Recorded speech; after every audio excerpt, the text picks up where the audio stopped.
Buen día, nosotros somos el equipo 3 conformado de Rodolfo Granados, Julio César Montaño y Guillermo Quiroga. En este video daremos una explicación de las actividades realizadas a lo largo de la tarea 2, que consiste en el análisis y acondicionamiento de señales electromiográficas. La actividad 1 consistió en el diseño, simulación y desarrollo de un interpolador lineal analógico para un sensor de valores de 0.5 a 4 volts con la finalidad de convertirlo a un rango de voltajes de 0 a 5 volts. Lo primero fue sacar la función de interpolación, como se muestra en la imagen izquierda. Una vez hecho eso, se pasó a utilizar valores comerciales de resistencias para encontrar los valores de esa función, donde al final obtuvimos 51K y 22K. Al obtener esos valores, se pasó a realizarlo por medio de op-amps, donde utilizamos dos seguidores de voltajes, uno para la constante y otro para el sensor. De esta forma, evitar caídas de voltaje. Luego, utilizamos un amplificador no inversor para hacer la multiplicación y al final un restaurador, el cual nos daría la interpolación. Una vez hecho eso, se pasó al multisim, donde se probó de 0.5 a ver si llegaba a 0, en el cual obtuvimos de 0.038, que es muy acercable al 0, que en la práctica funciona, aunque es un pequeño desfase. Al igual con el 4, se probó y nos dio 4.998. Es un pequeño desfase, pero aceptable en práctica. Y si queremos implementar esto en físico, se va a hacer el método de desbaste del material de las resistencias para obtener medidas más precisas. Una vez hecho eso, se pasó ese mismo circuito al programa Easy EDA para poder diseñar un PCB. Aquí se muestra el circuito de ese PCB. Luego, ese circuito se pasa al programa, aquí se muestra el PCB, nosotros lo acomodamos y unimos conexiones y utilizamos una medida de 30 por 50 milímetros. Esto para hacer más eficiente el espacio y como podemos ver en cada esquina hay 4 hoyos, esto para poderlo montar. Por último, aquí se muestra cómo se estaría viendo en físico el PCB y al final el programa te da la cotización de los precios de tu PCB. La segunda actividad consistió en seleccionar un sensor de radiación ultravioleta, realizar un reporte de su funcionamiento desde la perspectiva de los convertidores IB y BI con op-amp y realizar un análisis de la relación entre la salida del voltaje y la entrada en radiación ultravioleta. Por último, se propuso un prototipo de cómo se usaría este sensor con un microcontrolador. Antes de hacer todo lo anteriormente mencionado, debe existir un contexto acerca de los rayos ultravioleta y sus efectos en el cuerpo humano. La radiación ultravioleta son ondas con longitudes que rondan de entre los 10 y los 400 nanómetros. Son invisibles pues se encuentran por encima del espectro visible. Esta radiación proviene principalmente de los rayos solares, pero también puede venir de fuentes artificiales, como camas de bronceado. El problema con esta radiación es que su exposición directa a la piel puede provocar quemaduras e incluso, a largo plazo, cáncer en la piel. Es por eso que es necesario encontrar un sensor que logre medir oportunamente esta radiación. El sensor seleccionado es el ML8511. Este es un sensor de luz ultravioleta. Tiene una resolución de 10 microwatts por centímetro cuadrado y un error de apenas el 7%. Funciona por medio de un fotodiodo ultravioleta y se usa usualmente para detectar niveles altos de rayos ultravioleta y así prevenir quemaduras en la piel. El sistema ML8511 tiene integrado un amplificador operacional para poder convertir su entrada de corriente en una entrada de voltaje por su pin out. El fotodiodo del sistema transforma la luz ultravioleta en corriente, por lo que se utiliza la configuración op-amp para convertir de corriente a voltaje. Así se ven los diagramas esquemáticos del sistema ML8511. El de la izquierda siendo el diagrama de funcionamiento del sistema y el de la derecha siendo el de las conexiones reales del mismo. En la siguiente gráfica se puede observar la relación entre la intensidad de la radiación ultravioleta y el voltaje de salida. Como se puede observar, se puede sacar una función aproximada, siendo esta nuestra aproximación de la función. En la misma gráfica se puede observar que esta salida cambia levemente con la temperatura. Así que se debe tomar en cuenta la misma al momento de hacer un análisis de la salida si este es muy exacto. Sin embargo, esta desviación es muy baja. Una característica que lo hace muy valioso, ya que no modificará mucho la salida en ambientes de temperatura variable como en la intemperie. Además de la intensidad de la radiación, otra variable que se debe tomar en consideración es la longitud de onda de estos rayos.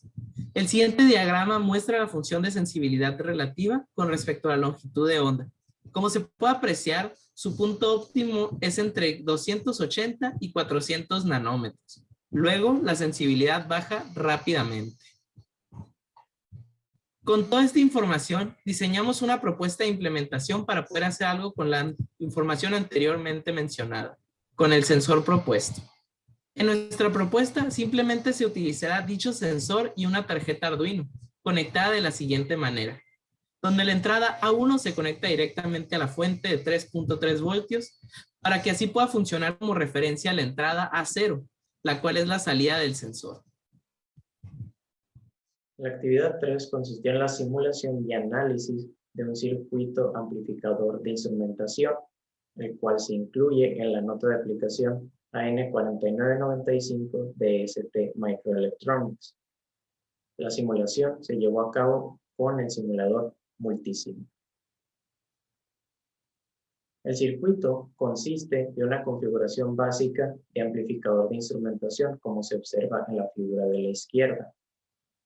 A su vez, se observa la inclusión de un voltaje de referencia Vref, el cual tiene la funcionalidad de calibrar el amplificador, eliminando el voltaje de desfase de corriente directa. Dentro de la nota, esta implementación se realiza con una configuración de seguidor de voltaje, como se muestra en la figura de la derecha, aunque usualmente esto se realiza utilizando un potenciómetro para la calibración. A su vez, en la figura de la izquierda se muestra un bloque de acondicionamiento de la señal de entrada. Este bloque no forma parte fundamental del circuito de amplificación, sino que forma parte de las consideraciones prácticas de implementación. Dentro de la nota también se observa la relación entrada-salida del sistema.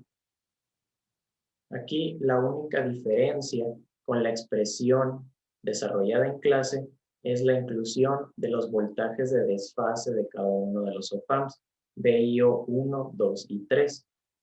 En caso de considerar insignificante la influencia de estos voltajes, pueden ser omitidos y los últimos dos términos desaparecen. Entonces, la expresión quedaría en los primeros dos términos que corresponderían a aquella expresión vista y analizada en clase. Aquí se puede ver el circuito elaborado en Multisim. Primeramente se realizó la sustitución del op-amp especificado en la hoja de aplicación por el op-amp OPA 4277. Este, de la misma manera, es un op-amp de precisión que presenta un voltaje de desfase a la entrada de máximo 10 microvolts y tiene un rechazo del modo común de 140 decibeles. La señal B1 es una señal senoidal de amplitud de 10 milivolts y la señal B2 es la señal B1 a la que se le ha sumado un ruido, en este caso un ruido térmico. Pasando ahora a los resultados de la simulación, podemos ver que en la parte superior tenemos dos señales. La señal de menor amplitud corresponde a la señal de ruido, mientras que la señal de mayor amplitud corresponde a la señal B2, que sería la señal B1 más el ruido incluido. En la parte inferior podemos ver la salida final del sistema. Aquí podemos ver que tiene un desfase de alrededor de 2 volts.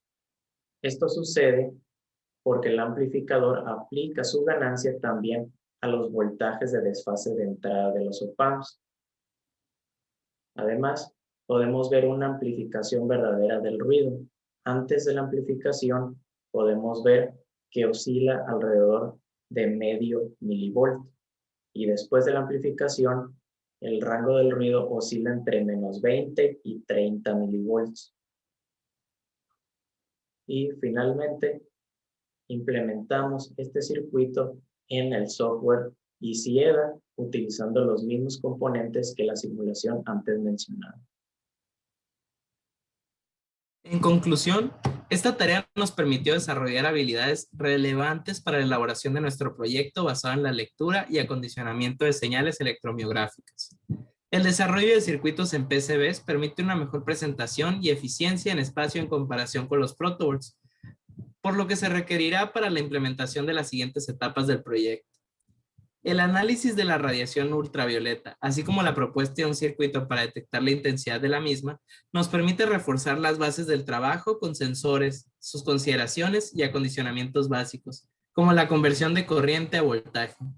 Finalmente, el amplificador de instrumentación será esencial en la medición de las señales electromiográficas, a partir de la utilización de los electrodos para medir la señal de manera diferencial.